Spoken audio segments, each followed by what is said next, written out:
Morning Summit family. I'm Brian Agovino, the lead pastor. It's great to be with you as we launch into a new series on the book of Habakkuk. What do you wrestle with God about?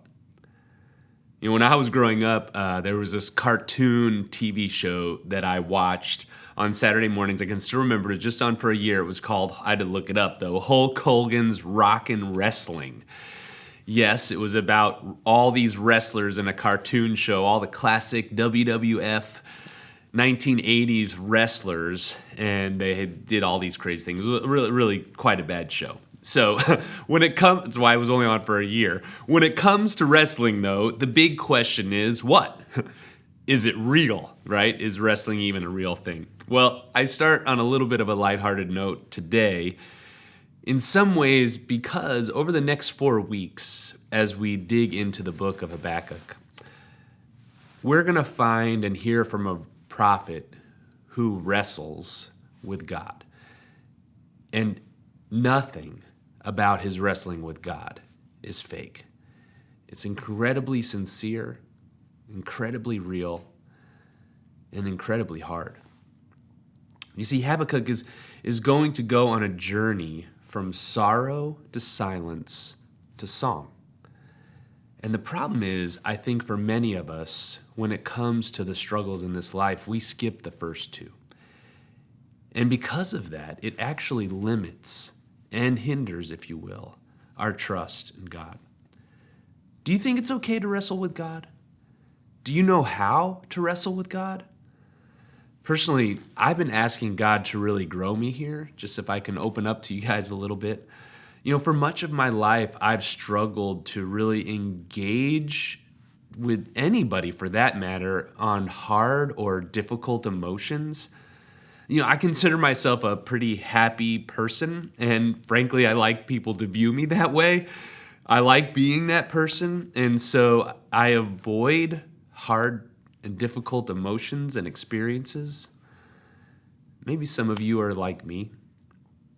You know, I've experienced a lot of hard things in my life. I've been at the death of young people, of people with cancer. I've experienced difficult things in church journey and all different kinds of things we could talk about. And oftentimes I find myself quickly, like, even when I'm talking to other people about it, kind of landing on this plane that, or, you know, saying, well, that God is sovereign, or he's got this. And you know, we have these platitudes that we use that are a cliche, but I'm not saying that negatively necessarily about me, that I would just, you know, that I did truly believe that in some way. Because in some ways it's not wrong to look at hard and difficult situations and scenarios in this life and trust in the sovereignty of God.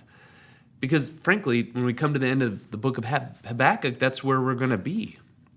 But I think the danger is when we go straight to the sovereignty of God, when we avoid the struggle, when we avoid the wrestling. And I get it. I mean, who wants to experience pain of grief, the heartache of loss? Who wants to wrestle with the cruelty of injustice or the silence of God? But what if skipping that actually hinders our trust of God? Or to say it by versa, what if entering into those things would increase our trust of God? Habakkuk is a book that helps us see how to wrestle with God. And not only that, it invites us into that wrestling. In fact, what we will find is that when we learn to genuinely wrestle with God, our trust deepens. Let me say that again. When we learn to genuinely wrestle with God, our trust in him deepens. I heard someone say this week, you can be emotional without being spiritual, but you can't be spiritual without being emotional. Over the next weeks, we're going to wrestle with some hard things in the book of Habakkuk. Why does God allow injustice? Why does God allow suffering and violence? Where is God when we're struggling? How are we supposed to respond when things aren't going the way we want or expect? How can we come to God with our complaints? I ask you, what are you wrestling with today?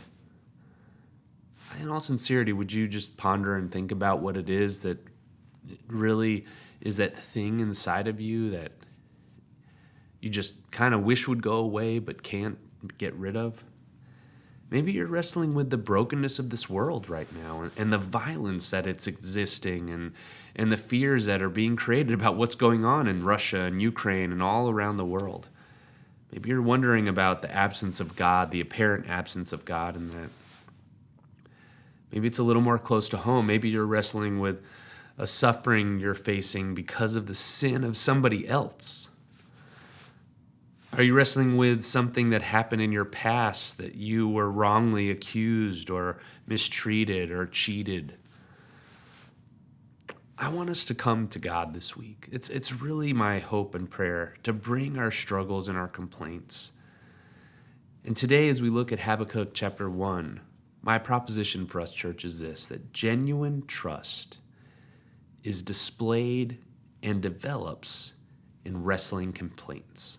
Genuine trust is displayed and develops in wrestling complaints. So what we're going to look at today as we look at Habakkuk chapter 1 is we're going to look at the path of the conversation and the anatomy of complaining.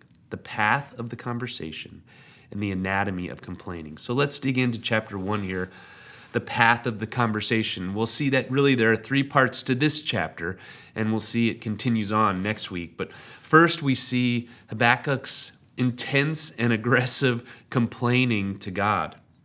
In verses 2 through 4, Habakkuk starts by asking some really hard things about what's happening in Israel. So Israel at this point had been broken into 2 kingdoms. There was a northern kingdom and the southern kingdom was Judah. That's where Habakkuk is living and preaching, probably around 600 BC. And it's before the Babylonian captivity, which is actually what he's going to be talking about and prophesying about. And he is horrified with what is happening in Judah. And, he basically calls out here what's happening. He uses some hard words. He says there's destruction and violence, strife and contention. There's basically moral corruption inside and injustice inside Judah. And so in verse 4, he says, "So the law is paralyzed and justice never goes forth. For the wicked surround the righteous, so justice goes forth perverted." The law is paralyzed and not being obeyed. And he's looking at God's people and he just sees evil. And what Habakkuk's prayer is he's saying, God, where are you? What are you doing? I'm crying out to you and you're not responding. How in the world are you tolerating what's happening here? And he's just mortified by the evil and the injustice that's happening and God's lack of response to that. And he confronts God with a strong, intense language. Why aren't you doing anything, God? Why have you abandoned us? And so we need to ask a question here. Is that okay? I mean, is it okay to approach God like that? I mean, Habakkuk's not coming with some niceties here. There's nothing in the language in the Hebrew about how he's coming to God that there's some kind of softness. No, he is calling God out. One version in verse 3, it actually says, "Why do you tolerate wrongdoing?" As if he's making an accusation against God in the way that he's acting. I mean, have you ever talked to someone like that? With just rawness and real emotion, with bluntness and truth? If you're like me, the answer is maybe, and really, it's been very rare. It's definitely, if it is when I do that, it's because it's with someone that it's not about. It's never against or to or face to face with the person that I'm frustrated with. Why? Well, there's probably a lot of reasons for that. I don't know about you, but when people come to speak to me like that with raw emotion, it's uncomfortable. And so why are we reluctant to talk to others and maybe even more importantly, to talk to God like that? I think one reason is because we know that if we were to expose ourselves like that, really show what's going on in our hearts, we think people, and And it applies to God as well, that he wouldn't accept us. I mean, frankly, we're taught as Christians to avoid raw emotion, that it's wrong. But yet here we see a real-life example of a prophet expressing some intense emotion to God, actually challenging God. Perhaps it's an actual sign of emotional and spiritual health to engage God like that. God welcomes us in our messy prayers because in some way they actually show a trust of God. A little more on that later, but let's keep going in the path of the conversation here. So Habakkuk comes with not niceties, but his real intensity towards God and his frustration. God, where are you? And let's see how God responds. We see it in verses 5 through 11. And basically what God does is he reveals here in this next section that what he's going to do, that he is going to do something. And he says, I'm going to do something you couldn't even believe, you couldn't even wrap your heads around. He says, look among the nations and see, wonder and be astounded, for I am doing a work in your days that you would not believe if I told you. And basically what happens here is he's going to, and he goes on to explain here, that he's going to use the Chaldeans or the Babylonians or the same people, and God's going to bring them to bring justice, to bring the rebuke upon Judah, the Israelites, who are far from God. And God, even in this passage, what he does is he describes who they are. He describes the Babylonians. They're bitter and they're hasty, that they are far from just, they are very violent, and they have no reverence for God. This is how God describes this group of people that he's going to send to bring to conquer Judah. Now, there's two things we need to point out about God's response. The first is this: God is not uncomfortable with Habakkuk's wrestling. God actually answers Habakkuk without really rebuking him at all. Now, we'll talk a little bit more, again, about why he doesn't do that in a minute, but let's point out right now that God is okay with Habakkuk coming with this intensity. Now, the second thing we see is that the way God addresses Habakkuk's concern and his struggle and his frustration is he tells him, he says, I am working in my timing. That the principle here is God is doing something. He's doing it when he feels is the right time. Basically, God allows Habakkuk's complaint and he tells him gently that he's wrong. That Habakkuk's saying, where are you, God? Why aren't you doing anything? And God says, actually, I am about to do something. I do see what's happening. I do have a plan, but it's going to come in my time. I remember when I lived in Germany, the people there had this saying. They would say, the German trains are always on time.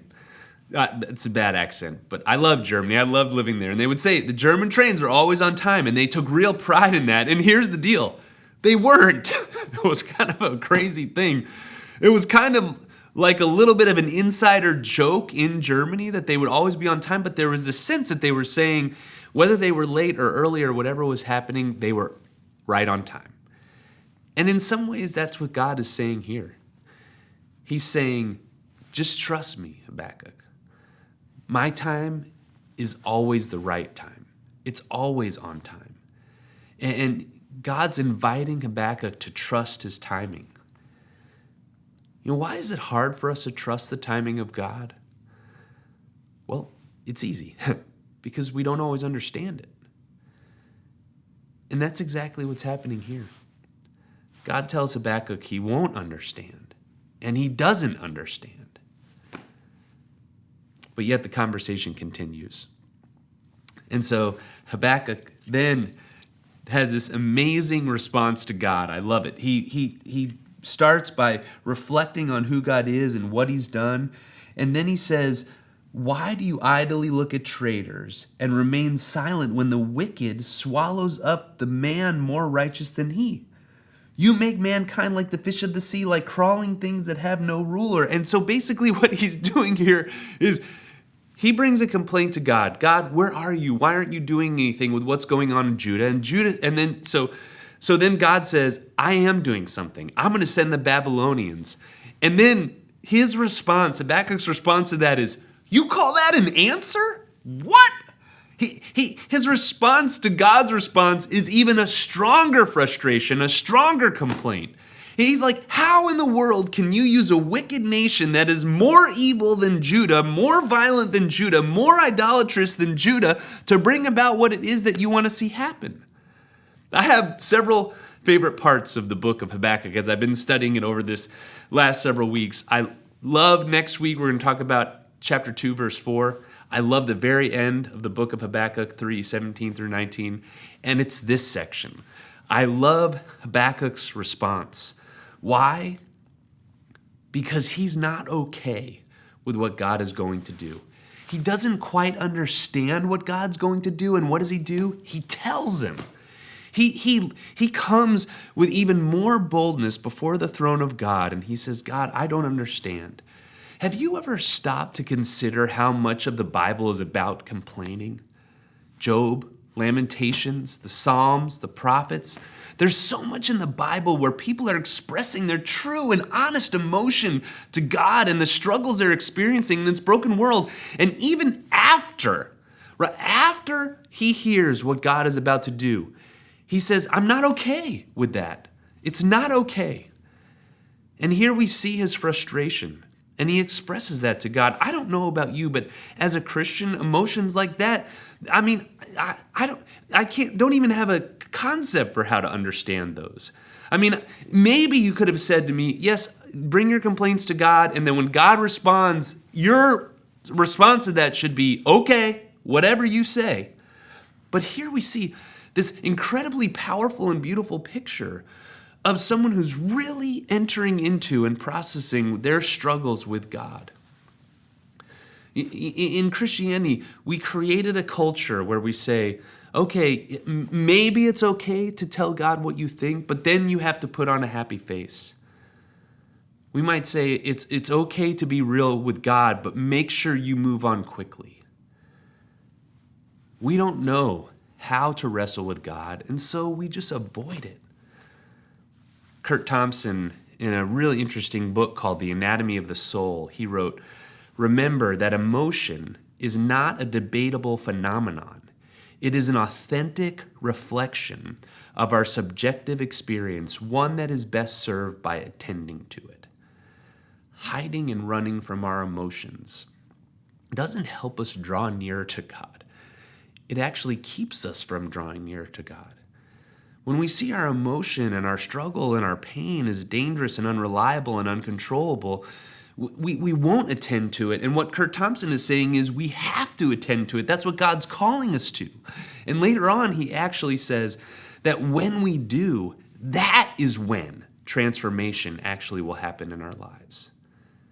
Church, maybe one of the reasons that we struggle to experience change and growth is because we avoid processing and bringing our uncomfortable emotions to God.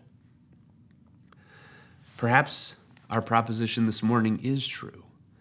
Genuine trust in God is displayed and developed in our wrestling complaints. And we need to bring our complaints to grow our trust. Would you consider doing that this week? I mean, what would it look like for you to take some time in prayer and with God and just wrestle with him about what he's doing and what you're seeing in this world that's causing you to have stress and frustration? Well, what can we learn about how Habakkuk brings his complaint to God? I mean, let's look at the anatomy of his complaint. I want to point out two things if I can, because I do believe we can cross the line. We can go too far. We can use emotion for manipulation to try to get what we want. So what can we learn from how Habakkuk approaches God with his lament and with his pain? Well, the first thing is this. The root of his complaint doesn't impact his trust negatively. Say that again. The root of his complaint doesn't impact his trust negatively. We don't see Habakkuk thinking that he's going to walk away from God in the middle of this. He doesn't ever say that he's going to stop obeying God.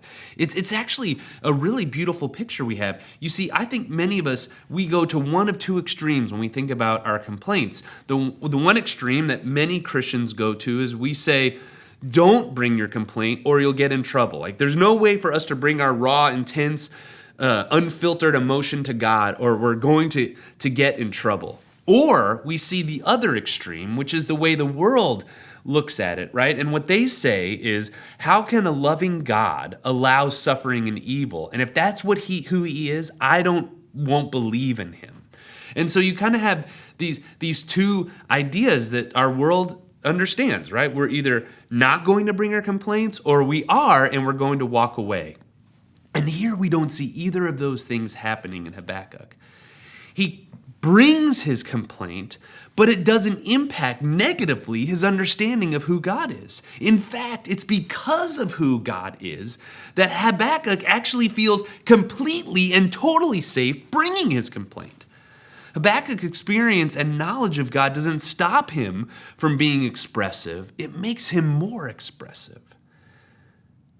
We see in verse 12 and 13, you see Habakkuk refer to God. He says, "Are you not from everlasting?"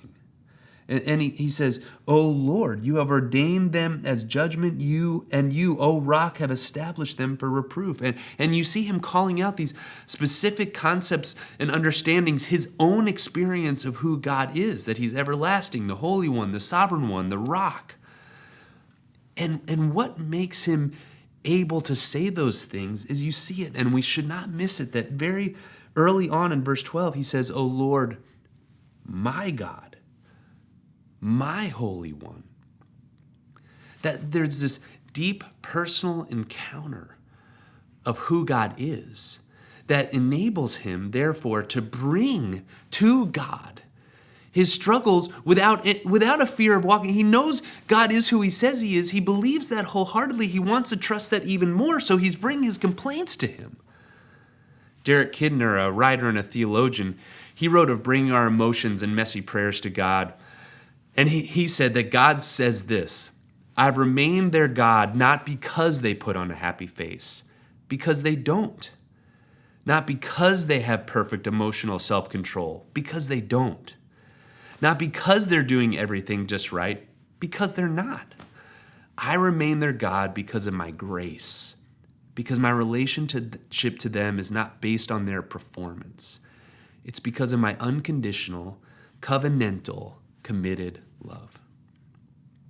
And Habakkuk knows that, and that's why he comes to God with rawness and realness in his complaints, because he wants to grow in his trust, and he knows that bringing his inability to understand and know what God is doing is going to help him grow in his trust. So again, I would ask you this week, will you come to God? Would you just maybe journal or consider having a few moments with God tomorrow morning when you wake up and come to him with a realness, acknowledging who he is like Habakkuk does. God, you are holy, you are righteous, you are safe, you are trustworthy. And so I bring these things that I don't understand. Habakkuk knows that, and that's why he comes to God. One more thing that we see in the anatomy of Habakkuk's complaint, and it's this. The path from sorrow to silence to song is a process.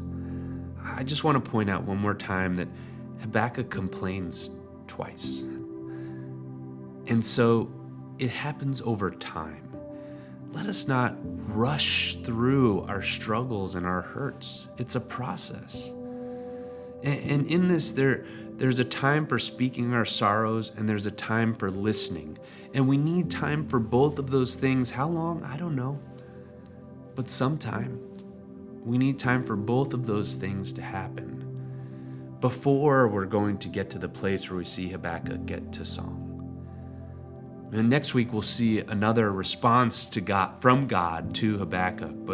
But notice how Habakkuk lands by saying and having the humility to say to God, I trust you, and so thank you for letting me say how I feel, and now I'll listen. Because listening to God is a form of trust. He says in chapter 2, verse 1, I will take my stand at my watchpost and station myself on the tower and look out to see what he will say to me and what I will answer concerning my complaint. That he just wants to hear from God now, and he takes time to wait for him to listen. Genuine trust is displayed and developed in wrestling complaints. You know, it's interesting to think about Jesus and how he can relate here. You see, he was alone in the garden, asking God, will you take this cup from me? And Jesus went through the sorrow and the silence because he knew that in this life, we would need someone who could handle the weight and the intensity and the hardness of our emotion.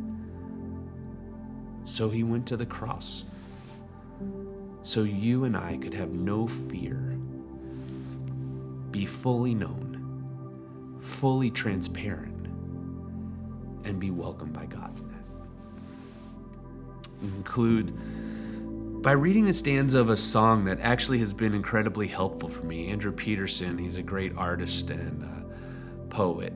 And he wrote a song that I started listening to about 10 years ago when, as again, I told you, I'm really asking God to help me here, to grow me, so that my trust will grow, knowing that when I can enter into these struggles of life and bring my frustrations to God, that it will actually grow my trust in him.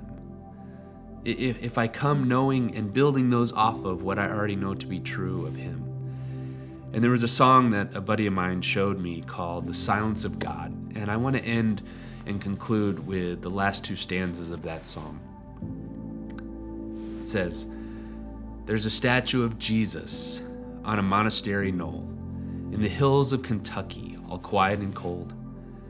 And he's kneeling in the garden, as silent as a stone. And his friends are sleeping, and he's weeping all alone. And the man of sorrows, he never forgot what sorrow is carried by the hearts that he bought.